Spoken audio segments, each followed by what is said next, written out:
Hi, my name is Kathy Lista. I am the founder of the Open Door House. We have a home in downtown Concord for young women ages 18 to 21 who have aged out of foster care. I want to make one thing very clear, that this is my story of really not just about the Open Door House and all of that. It's really a story of my walk with Jesus and how that started and when that started. And most importantly, I want everyone to know that this really is not about me.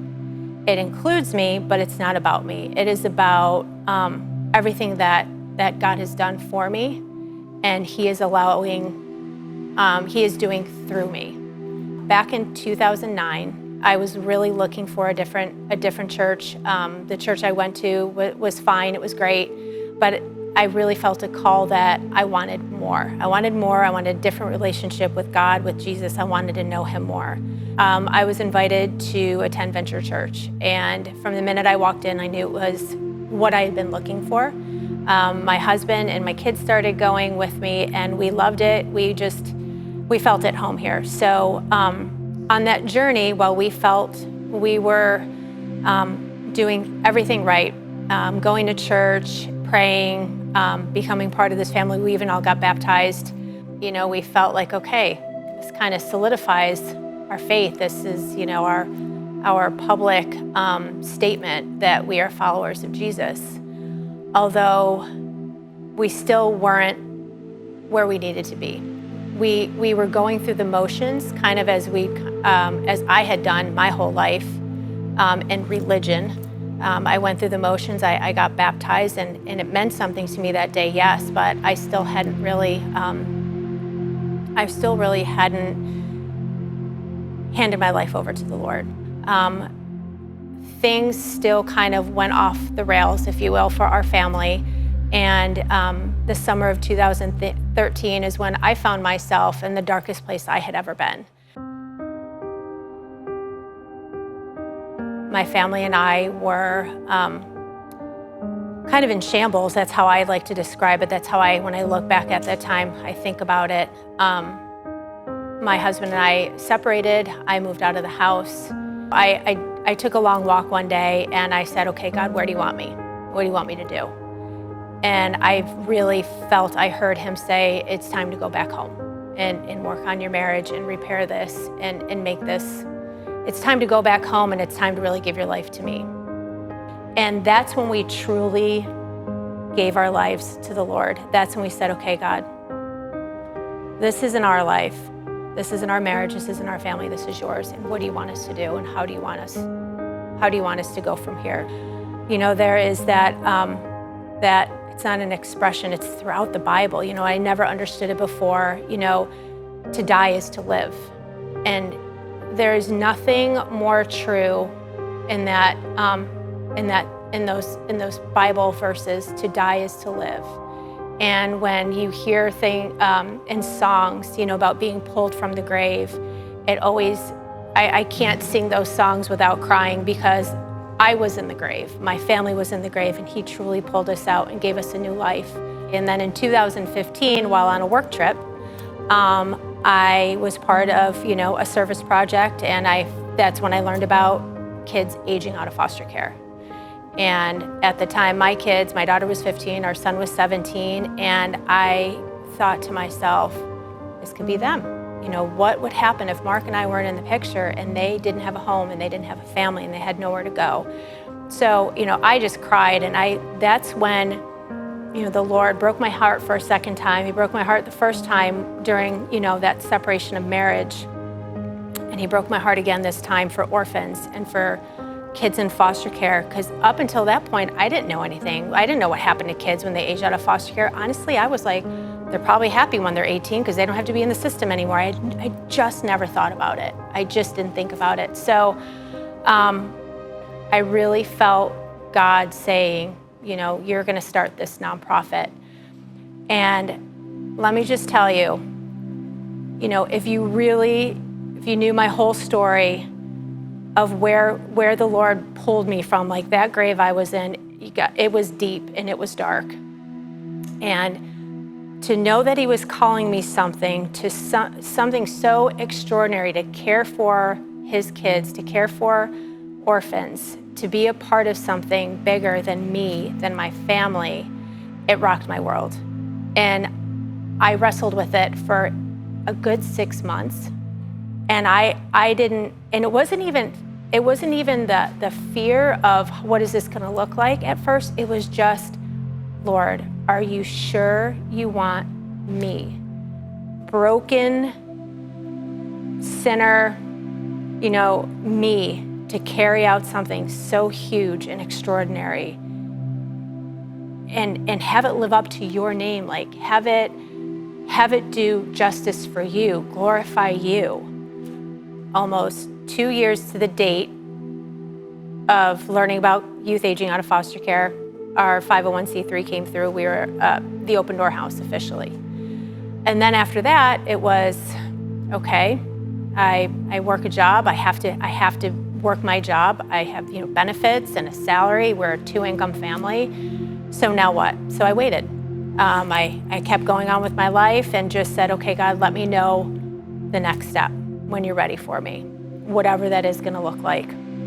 I had a passion for my job. I loved what I did. It was creativity every day, and I had an amazing team, but I started to feel that pull away from that world and into my calling.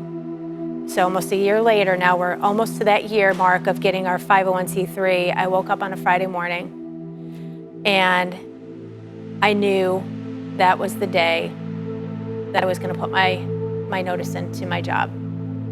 It was the most, I haven't felt it that strongly since that day of September 2018, but I felt in every fiber of my being, the Lord saying, today's the day. I prepared you. You're either gonna step into faith and step into this calling, or you're not. And I said, okay. December 1st, after I gave a 2-month, I had an 8-week notice, and I woke up December 1st, I woke up that morning, and I said, now what? I left my job. That part's done. I made a bold statement. This is what I'm gonna do. I've told people. I have business cards. I have a logo. What do I do with it? I have no clue. I decided to do a 1-year Bible that year. And as I was reading it, that February of 2019, so I left my job. I'm kind of waiting. I'm doing my thing. Mark and I go down to Villages of Hope in Palm Beach, Florida, which was that organization I did that service project with. And they gave us 2 days of their time to do a tour. It was fantastic. After that first day of a tour, we toured the campus, we talked to people. I mean, they have their stuff down to a science. Mark and I left, and I felt like a deflated balloon. And he was like, what's wrong? And I'm like, how am I going to do this? How am I going to be at the level that they're at? I don't even know what I'm doing. I don't have a team. It's just me. How am I going to do this? And he's like, don't worry about it. They've been around for 20 years. Like, it just keep taking a step. So I went to bed that night. The next morning I woke up, I had my 1-year Bible, and I opened it up to that day, and it was in the book of Exodus. And it was when the Lord was calling the Israelites to start building a tabernacle in the wilderness. And the part I was on, the verse I was on, is when everyone was bringing their gold, their silver, all of their supplies from their home and bringing them in so that they can melt it down and create everything that they needed for the tabernacle. And there was so much stuff being given that they had an excess, and they had to say, okay, we have enough stuff. We don't need any more. And that's when I felt the Lord say to me, I've got this. I am gonna give you everything you need. Just keep taking a step. Even when we were given this house, that part was amazing too. And, after that long season of waiting of 2019 and then 2020, we were given the use of this house. And then it was a year of renovating, and where's the money gonna come from? And literally I wrote a check for the kitchen cabinets for, our house for young women.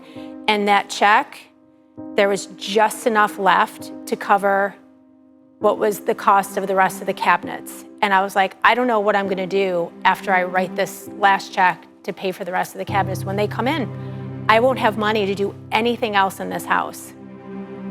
And after that, someone sent us a check for $10,000 that I'd never met. And I was like, okay, we've got a little more time, but it was still like a year of, okay. And then through that time, now it's like, almost the end of 2020 and all of the chaos that year brought. And now I'm getting questions. So when are the girls coming? When are you getting girls? March of 2021, the house was finished. We're done. I hired a case coordinator to work with the girls. This is great. And we're giving tours, and now our house is done. It's ready. I even stopped fundraising. I'm like, what am I fundraising for? The house is done. We don't have girls. Like, now what am I doing? March, April goes by, May, June, July, still no girls. Now I'm getting this question constantly. When are the girls coming? Now I'm starting to feel like a fraud. All these people have donated, they've given, they've believed, and they've volunteered time, they've prayed, my church has supported us. What if we don't get a girl? Like, what if we don't get a girl? What am I gonna do? We got an email. We've got a young lady who's in a really desperate situation. She filled out your application. She wants to be part of your program. We met, we interviewed. She moved in August. The following week, we had a second girl move in.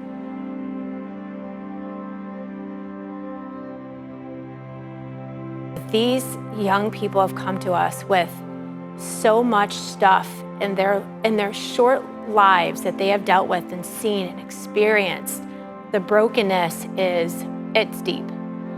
And the challenges that have come from that. And I remember in December, we were preparing for a holiday home tour, and one of the girls did something, and it kind of put the whole house in jeopardy. And I looked at my husband, I'm like, what am I doing? Like, why am I here? Why am I setting up for this home tour? Why are we raising money? Like, I don't know if this is gonna work. Like, why did God call me to this? Why couldn't he have called me? I joke about it. I joked about it with David, months ago, like, why couldn't he have called me to sell sunglasses on a beach? I could do that, like, that would be easy, why couldn't I have stayed? There are days where I still feel like, man, I could still go back and get a job being a visual merchandiser. And it's challenging, and there's days where I really feel like, man, I don't know. There's something deep inside me that reminds me, this isn't mine to hold. This isn't mine to carry. These are human shoulders. This is God's ministry. The Open Door House belongs to him. These young women belong to him. He loves them more than I could love them. And he loves them so much that he just tapped me on the shoulder and said, hey, you're gonna be the vessel for what we need to do over here in Concord. There's a verse in 1 John. It's 1 John 3, 24. Whoever keeps his commandments abides in God, and God in him. And by this we know that he abides in us by the Spirit whom he has given us. And this just reminds me that as long as I am abiding in Jesus, abiding in his word, abiding in this calling that he has for me, that it's gonna be okay. That he's gonna see this through, he's gonna see me through, he's gonna give me the strength I need, he's gonna give me the wisdom I need, and continue to provide what we need. It's not always gonna be perfect. It's still gonna be really hard, but it's okay, he's got this. I have it written throughout my journal. This is not about me. It's not about me. It's more of him, less of me. That song that I love that song, and it's more of you and less of me. It's not about me. It includes me. I'm so grateful every day that he didn't give up on me, that I was the one that he left the 99 for and grabbed me and said, I've got something for you. But it's not about me. It includes me, but it's not about me. And there's, I'm just grateful that he called me to this, that he loves me enough to give me this calling, this purpose, and I'll continue to abide.